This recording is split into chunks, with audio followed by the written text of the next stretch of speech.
Imagina por un momento que encuentras el amor. Un amor que te parece perfecto, que te comprende, que comparte tus gustos y te promete una vida de aventuras. Decides dejarlo todo. Vendes tus cosas, te despides de tu familia y vuelas más de 5.000 kilómetros hacia un país desconocido, confiando ciegamente en esa persona. Eso fue exactamente lo que hizo Blanca Arellano.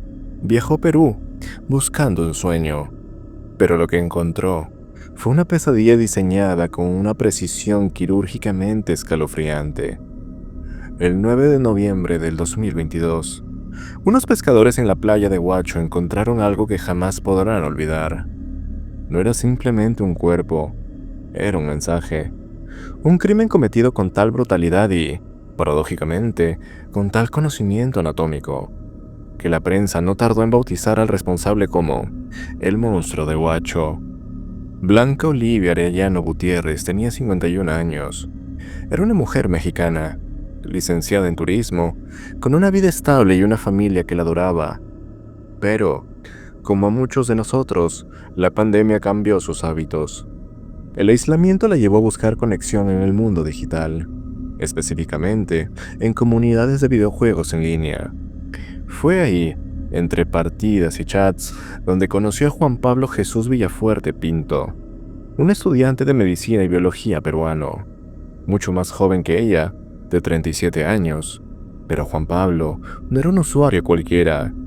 En Internet, él construyó una imagen cuidadosamente diseñada.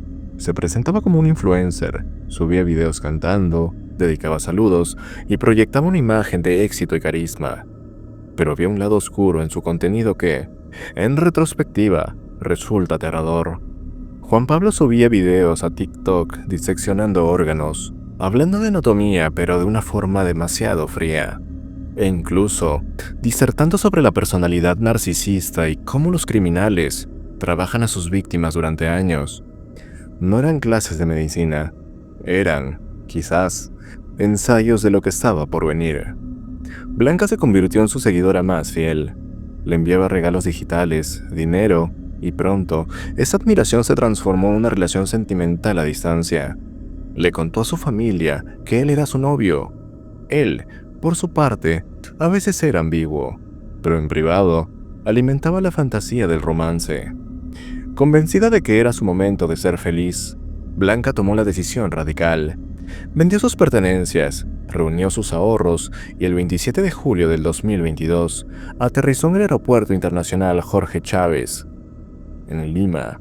Juan Pablo, o Tito, como ella le decía de cariño, la recibió. Durante los primeros meses, todo parecía un cuento de hadas. De julio a noviembre, Blanca envió fotos a su familia visitando lugares turísticos, siempre sonriente. Estaban viviendo juntos en Huacho. Ella financiaba gran parte de esta vida, disfrutando del turismo y la compañía. Pero el dinero no es eterno, y al parecer, cuando los recursos de Blanca comenzaban a agotarse, la actitud de Juan Pablo cambió. El 6 de noviembre fue la última vez que la familia de Blanca escuchó su voz. Después de eso, fue un silencio absoluto. Los mensajes no llegaban. Las llamadas iban directo al buzón de voz. La familia, desde México, comenzó a sentir ese frío en el estómago. Ese frío que te avisa de que algo está muy mal. El 12 de noviembre, Carla Arellano, sobrina de Blanca, decide que no puede esperar más. Hace lo único que puede hacer en estos casos, a miles de kilómetros de distancia, y las autoridades no responden rápido, así que acude a Twitter. Carla publica un hilo y se vuelve viral. Jamás creí estar en esta situación. Mi tía viajó a Perú feliz para conocer a su novio Juan Pablo Jesús Villafuerte. Aquí es donde la máscara de Juan Pablo empieza a caerse. Cuando Carla lo contacta desesperada, la respuesta de él es escalofriantemente fría y presentaba múltiples contradicciones. Hay que prestar atención a las versiones de este sujeto. Primero dijo que Blanca se había aburrido de él porque no podía darle el estilo de vida que ella quería, y que se había ido a Lima para volver a México. Luego, la historia cambió. Dijo que ella no era su novia, sino una indigente a la que él había dado caridad, que ella vivía mal y que él solo le daba dinero y comida. ¿Una indigente? La familia sabía que Blanca había llevado dinero suficiente, que había pagado los viajes. ¿Por qué mentir de una forma tan absurda? Mientras él aseguraba en redes sociales que su único delito fue ayudar a una persona sin recursos y amenazaba con demandas por difamación. En la playa de Chorrillos, el mar estaba devolviendo la verdad. El 9 de noviembre, los restos hallados en la playa conmocionaron a todo el Perú. Aquí, tuvo una alta relevancia el análisis forense.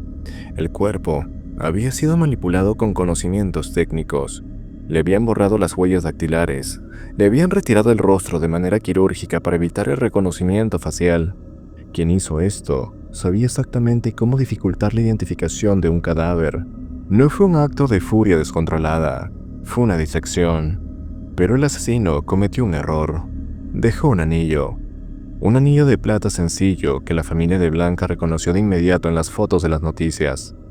Ese anillo, sumado a una marca física de partículas en el cuerpo, confirmó lo que todos temían. La turista mexicana no había regresado a casa.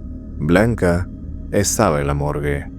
El 15 de noviembre, la policía allana la vivienda de Juan Pablo Villafuerte. Él se mostraba arrogante, seguro de que había limpiado todo, pero la ciencia forense no miente. Encontraron las maletas de Blanca, su ropa, una bandera de México, y lo más incriminatorio, al aplicar luminol, la habitación se iluminó. Había rastros de sangre en el baño, en las paredes y, sobre todo, en el colchón. Cuando le preguntaron por el colchón empapado en sangre, su excusa fue risible. Dijo que había comprado un colchón usado y ya venía así. Además, aparecieron vídeos en las cámaras de seguridad de un supermercado cercano. Se ve a Juan Pablo comprando bolsas negras de basura, lejía y cloro en cantidades industriales. El perfil psicológico apunta que el acto principal fue una obra de una mente narcisista que quería demostrar su habilidad quirúrgica. Juan Pablo intentó suicidarse un poco antes de su arresto definitivo, pero las autoridades y los psicólogos coinciden. Fue otro acto de manipulación. Alguien con sus conocimientos médicos sabe cómo quitarse la vida si realmente quiere hacerlo. Él solo quería victimizarse. Juan Pablo Villafuerte, el estudiante de medicina, el TikToker, el monstruo de Huacho, fue puesto en prisión. Este caso nos deja una lección dolorosa. Blanca no fue ingenua por querer amar o sentirse amada. Fue valiente.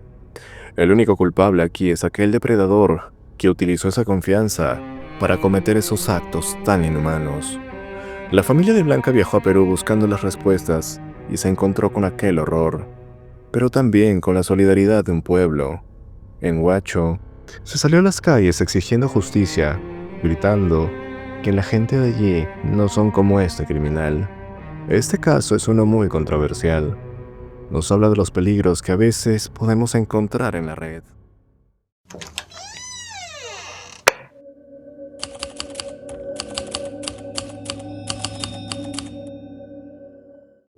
La Universidad Nacional Mayor de San Marcos, la decana de América, es una de las universidades más prestigiosas del Perú. Pero en diciembre del 2017, esta universidad fue profanada.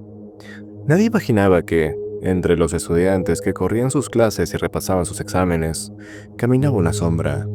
Un sujeto que no buscaba un título profesional, sino saciar un impulso oscuro y sangriento. Un hombre que convirtió los pasillos de la Facultad de Psicología en una escena del crimen y que dejó una firma que heló la sangre de todo un país. Hoy vamos a hablar del caso del asesino de San Marcos. El caso de Uber Chacara Castro. Un caso que expuso las fallas de seguridad, la crisis de salud mental y el terror de encontrarse cara a cara con la muerte en un lugar donde deberías estar muy seguro. Para entender el contexto del 2017, Uber Chacara Castro no era un desconocido para la universidad. Alguna vez, él también fue un estudiante de psicología con un futuro por delante. Sin embargo, su carrera se truncó de la peor manera. No fue por malas notas, sino por su conducta delictiva. Uber fue detenido y condenado por robo en una vivienda. La sentencia fue dura y real. 6 años de prisión efectiva en el penal del Lurigancho, uno de los más hacinados y peligrosos del país. 6 años tras las rejas. 6 años donde, en teoría, el sistema debería haberlo rehabilitado. Pero la mente de Hoover no se curó, se oscureció. En diciembre del 2017, cumplió su condena. Salió en libertad, pero no para reintegrarse a la sociedad. Hoover decidió regresar a San Marcos, no por buscar otra oportunidad en la misma, no para terminar lo que había empezado, sino para vengarse del mundo. En su mochila no llevaba sus cuadernos o útiles, llevaba un objeto punzocortante que había comprado, una misión dictada por voces que solo él podía escuchar. En la mañana del 12 de diciembre, en la Facultad de Psicología se encontraba Eric Arenas, un joven estudiante de tan solo 21 años. Eric es la imagen de la promesa, un joven dedicado, tranquilo, con toda una vida por delante. Se encuentra sentado en el segundo piso. Según los testimonios, se encontraba esperando a un profesor para poder verificar sus notas, y él no sabía que estaba siendo observado. Uber Chakara lo divisa. No conoce a Eric, nunca lo había visto antes. No hay una riña, no hay una deuda, no hay un motivo lógico. Pero para un depredador como él, la oportunidad es el único motivo necesario. El ataque es brutal, rápido y cobarde. Eric no tiene tiempo ni siquiera de procesar que su vida está en peligro. Uber lo ataca con violencia desmedida, acabando con sus sueños en cuestión de segundos. Pero lo que sucede después es lo que convierte en este homicidio en el inicio de una pesadilla serial. Uber no solo huye, deja un mensaje. Al escapar, abandona su mochila con objetos personales y el arma homicida, y en uno de los accesos de la universidad deja algo perturbador. Un mensaje moldeado con plastilina que decía: "Yo lo maté". No era miedo, no era remordimiento, era un sello, una firma, el ego de un criminal gritando su autoría al mundo. La universidad y el país entero quedaron en shock. La madre de Eric, destrozada, clamaba ante las cámaras: "Voy a sacar fuerzas de donde no tengo para luchar por mi hijo". La policía buscaba al culpable, pero los días pasaban. 15 días de incertidumbre. 15 días donde los estudiantes iban a clases mirando por encima del hombro. El 28 de diciembre, cuando el miedo parecía sentarse, Hoover Chakara decidió que su obra no había terminado. Esta vez, su objetivo fue la Facultad de Ingeniería Química. Su modus operandi, escalofriantemente similar, buscó una víctima vulnerable, solitaria, y encontró una joven estudiante. Se acercó con varios cuchillos ocultos entre su ropa. La atacó, pero esta vez la víctima luchó con todas sus fuerzas. A pesar de recibir heridas graves que desfiguraron su rostro, sus gritos y su resistencia alertaron a los demás. Hoover intentó huir, pero esta vez no logró salir del campus. Fue capturado, y su reacción al ser detenido heló la sangre de todos los expectantes. Cuando la policía lo interroga, encuentran a un hombre asustado. Encuentran a un sujeto frío, casi arrogante. Reconoce haber apuñalado a la joven, y con la misma tranquilidad, confiesa: "Yo maté a Eric Arenas". En los traslados policiales, las cámaras captaron algo indignante. Hoover sonreía. Sonreía como si estuviera orgulloso, como si hubiera completado una gran hazaña. ¿Estaba arrepentido? Su lenguaje corporal gritaba que no. Pero, ¿por qué lo hizo? Los informes médicos y las investigaciones revelaron una verdad perturbadora. Hoover sufría de esquizofrenia paranoide. Su realidad estaba completamente alterada. Según las resoluciones judiciales, Hoover confesó que escuchaba voces que le ordenaban matar. Su lógica delirante era la siguiente: debía asesinar para ganar más años de vida. Creía que robando la vida de otros extendía la suya propia. Su plan original no terminaba con Eric y la estudiante de química. Tenía la intención de asesinar a 3 o 4 estudiantes más para acumular tiempo. No estaba loco en el sentido coloquial de no saber dónde estaba. Era un psicópata diagnosticado que entendía lo que hacía, pero cuya motivación nacía de una enfermedad mental profunda y no tratada. La fiscalía pidió 35 años de prisión. La sociedad exigía cadena perpetua, pero la ley se topó con la ciencia. El Poder Judicial, evaluando los informes psiquiátricos, determinó que Hoover Chakara era inimputable. Esto significa que, debido a su condición mental, no podía ser juzgado como un criminal común. No iría a una cárcel normal. El fallo ordenó su internamiento en el Instituto Nacional de Salud Mental, Honorio Delgado.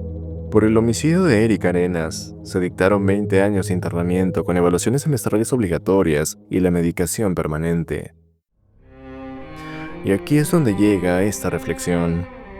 Este caso destapó vulnerabilidades críticas.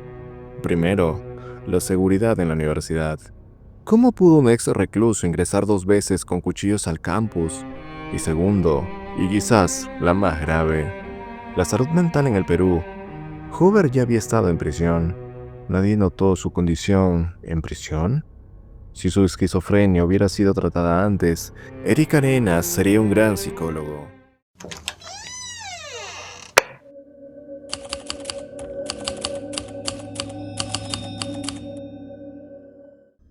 En la medicina forense existe un método inequívoco, un signo que separa un asesinato común de una tortura inimaginable. Se llama el signo de Montalti. Consiste en encontrar hollín, ceniza y humo en la parte más profunda de los pulmones de un cadáver carbonizado. ¿Por qué te cuento esto? Porque cuando los peritos abrieron el cuerpo de María Rosa Castillo, encontraron en sus vías respiratorias negras, llenas de humo, esto que significaba una sola cosa. Cuando su propio hijo la roció con gasolina, cuando su propio hijo encendió el fósforo, ella todavía estaba respirando. Ella sintió cómo el fuego consumía su piel. Hoy, en este canal, vamos a revisar este caso que muchos años después sigue dando escalofríos. La historia de Marco Arenas y Fernanda Lora, un Romeo y una Julieta en la versión más psicópata que puedas pensar. Analizaremos cómo, lejos de arrepentirse este sujeto, se queja de que su mesada o su pensión en cárcel ya no es suficiente. Lejos de arrepentirse de haber cometido este acto tan atroz. Hoy vamos a explorar la mente de este parricida. Para el mundo exterior, la familia Arenas Castillo lo tenía todo. Vivían en una zona exclusiva en La Molina. Walter Arenas, el padre, y María Rosa Castillo, la madre, eran empresarios exitosos. María Rosa era una mujer hecha a sí misma, dueña de una cadena de panaderías, conocida por su generosidad y trabajo arduo. Y en el centro de su universo estaba él, Marco. Marco Arenas, de 22 años, era el típico hijo de papá. Estudió en los colegios más caros de Lima. Iba a una universidad privada. Manejaba camionetas del año, pero bajo esa capa de privilegio había una grieta fundamental. Marco era adoptado. Según los informes psicológicos posteriores, aunque sus padres le dieron todo el amor posible, Marco creció con un vacío, un resentimiento silencioso, un sentimiento de abandono que nunca sanó y que, con el tiempo, se transformó en una personalidad narcisista y manipuladora. La dinámica en la casa era extraña. Walter y Rosa estaban separados de hecho, aunque vivían bajo el mismo techo. Dormían en habitaciones separadas. Solo hablaban de negocios. Marco aprovechó esta fractura. Se convirtió en el rey de la casa, manipulando a uno contra otro. Pero su comportamiento errático y agresivo se disparó exponencialmente cuando llegó ella. 14 de febrero de 2013. San Valentín. Marco conoce a Fernanda Lora Paz.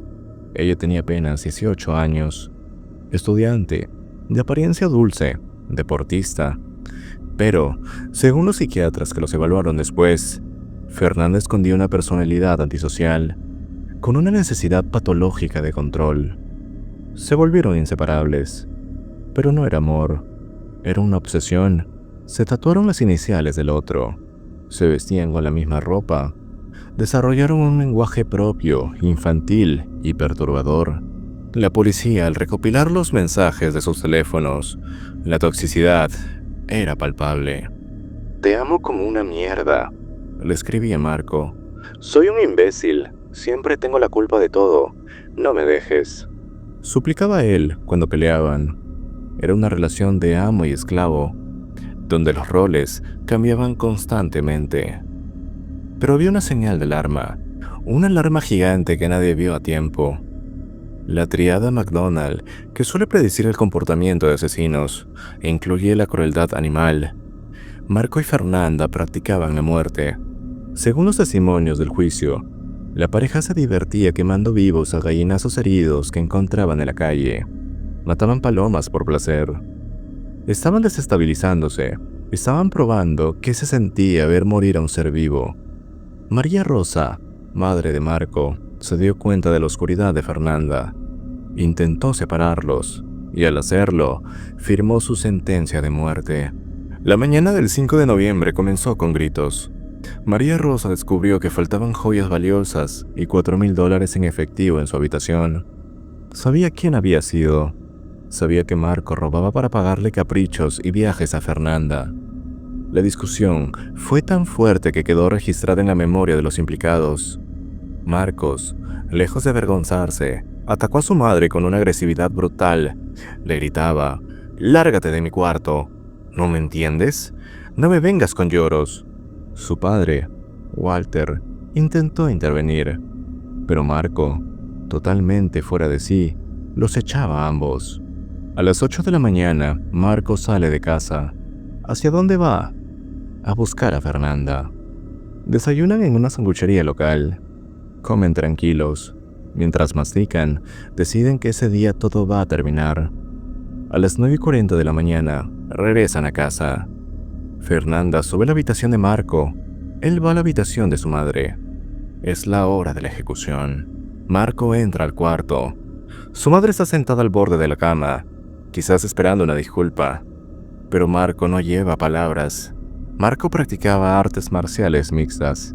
Sabía exactamente cómo someter a un oponente. Se acercó por la espalda, la abrazó, aplicó una llave de jiu-jitsu, conocida como mataleón. Esta llave corta el flujo sanguíneo al cerebro. En segundos, pierdes la conciencia. Marco apretó. Apretó con la fuerza de un joven de 22 años contra una mujer indefensa. Él confesó después: «Apreté durante 2 minutos hasta que sentí que algo se rompió».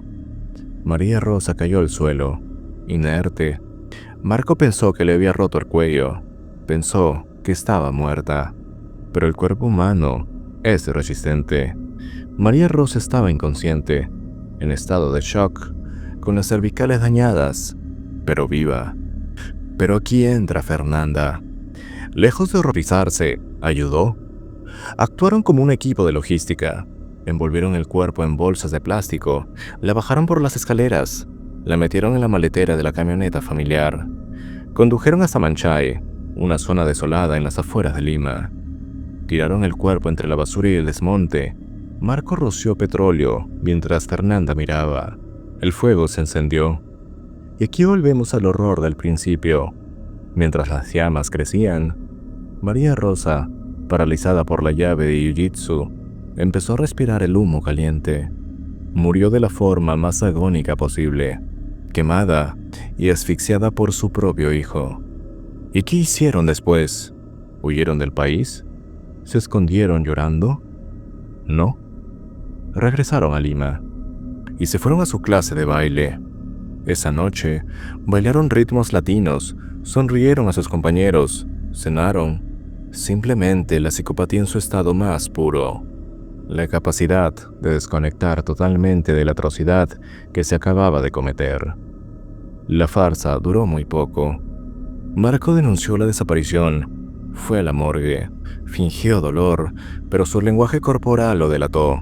La policía encontró la camioneta, las joyas y la coartada que se desmoronó. Ambos fueron condenados. Se culpaban mutuamente hasta el final. Han pasado muchos años ya. Marco Arenas tiene ahora 34 años. ¿Se ha reformado?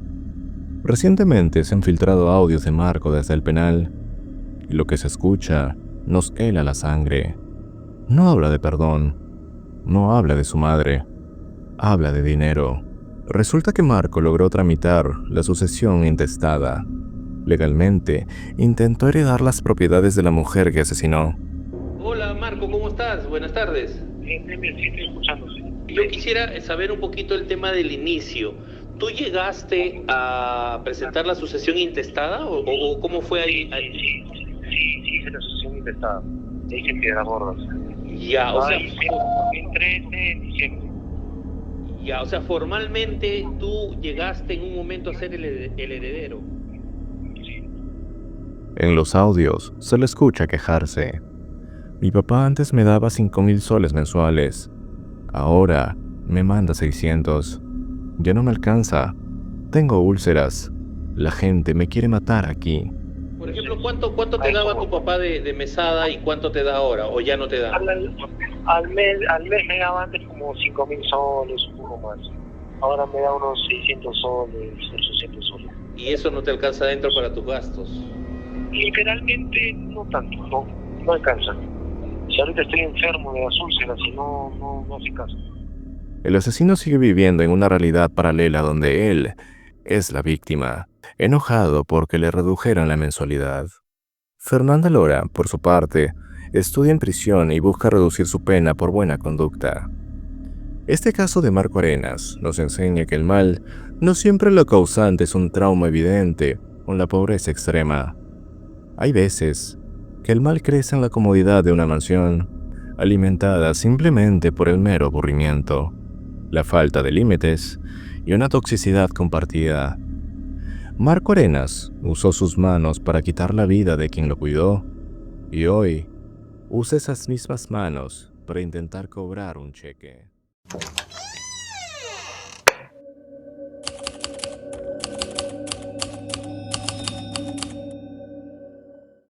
¿Es posible borrar el pasado?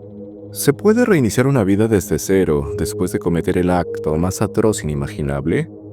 Durante 15 años, un hombre nos hizo creer que sí. Vivía entre nosotros, caminaba por las calles de Lima, formó una familia y cuidaba de su padre. Para sus vecinos, era un ciudadano ejemplar. Pero detrás de esa máscara de normalidad, detrás de un hombre falso y una vida inventada, se escondía un secreto que pesaba sangre. Este es un caso de cómo la inteligencia artificial y la perseverancia por parte de una familia lograron cazar un fantasma. Esta es la caída del asesino de la maleta. Para esto hay que transportarnos hacia el 2010. Leganés, Madrid. Silvia Rodríguez Fernández tenía solo 16 años. Estaba en esa etapa vibrante de la vida, a punto de terminar el colegio, llena de ilusiones. Ilusiones que, lamentablemente, depositó en la persona equivocada. Cristian Hernán John Granadino, un peruano, 14 años mayor que ella. La relación había terminado 3 semanas antes, pero Cristian no aceptaba el rechazo. Lo que ocurrió aquel 10 de noviembre no fue un arrebato. Los investigadores creen que fue un acto calculado con una frialdad espeluznante. En medio de una discusión, Cristian atacó. No solo le quitó la vida degollándola, lo que hizo después demostró que la humanidad había abandonado su cuerpo. Descuartizó a la joven, metió sus restos en una maleta de viaje y la arrojó en un contenedor de basura como si fuera un desecho más. Testigos lo vieron arrastrando esa maleta pesada, pero para cuando la policía española ató los cabos y descubrió el horror, Cristian ya no estaba. Él se había esfumado. Aquí es donde la historia se vuelve frustrante. Cristian no huyó a la desesperada, tenía un plan. Al día siguiente del crimen, ya estaba en un avión rumbo a Perú. Y aquí viene lo increíble, el sistema falló. Al llegar a su país natal, Cristian John Granadino murió metafóricamente y nació Cristian Mejía Yauri. Logró lo imposible, tramitar un DNI oficial en el Registro Nacional, usando sus propias huellas dactilares reales, pero con un nombre, fecha de nacimiento y padres totalmente falsos. Durante una década y media, existieron 2 registros biométricos con las mismas huellas. En España, era uno de los fugitivos más buscados por la Europol, un monstruo. En Perú, era un hombre limpio, sin antecedentes, invisible para la ley. Se reinventó para esconder al asesino que habitaba en él. Pero el crimen de Silvia nunca se cerró. La familia y la policía española se negaron a olvidar. Y 15 años después, el aliado que Cristian no esperó fue la tecnología. La policía utilizó inteligencia artificial para crear una proyección. ¿Cómo se vería el rostro del asesino actualmente? El paso del tiempo cambia las facciones, pero las proporciones óseas y la mirada permanecen. La policía peruana hizo su trabajo. Al cruzar la información biométrica, saltó la anomalía. 2 identidades, un solo par de huellas. Christian John y Cristian Mejía. Eran la misma persona. Lo capturaron en la calle y observen su reacción. No hubo confesión, no hubo arrepentimiento inmediato, solo negación. ¿Eres tú?, le preguntan. No lo sé, señor. Él responde. Llevado ante la justicia, el hombre que desmembró a un adolescente de 16 años intentó jugar la carta de víctima. Ante la jueza, se quejó que lo trataban como a un delincuente. Dijo que iba a ser padre y que cuidaba a su papá, que se sentía mal por todo esto. Es la ironía máxima de los psicópatas. Exigen la compasión que ellos nunca tuvieron con sus víctimas. Pero esta vez, este teatro no funcionó. Hoy por hoy, esta identidad falsa por parte de Cristian Mejía fue eliminada. Solo queda Christian John Granadino, el hombre que enfrenta la extradición a España. Ahí lo esperan aproximadamente 25 años de cárcel. Ahí lo espera la justicia, pero sobre todo, allí lo espera la memoria de Silvia. 15 años pudo esconderse de la ley, pero no pudo esconderse de la verdad, que a veces tarda, a veces llega con muchas canas y arrugas, pero al final, siempre llega. Y dime, ¿tú qué opinas de este caso? Házmelo saber en la caja de comentarios. Si has llegado hasta aquí, espero hayas disfrutado de este video. Déjame en los comentarios qué opinas al respecto. No olvides regalarme un me gusta y suscribirte para más contenido. Nos vemos en otro episodio.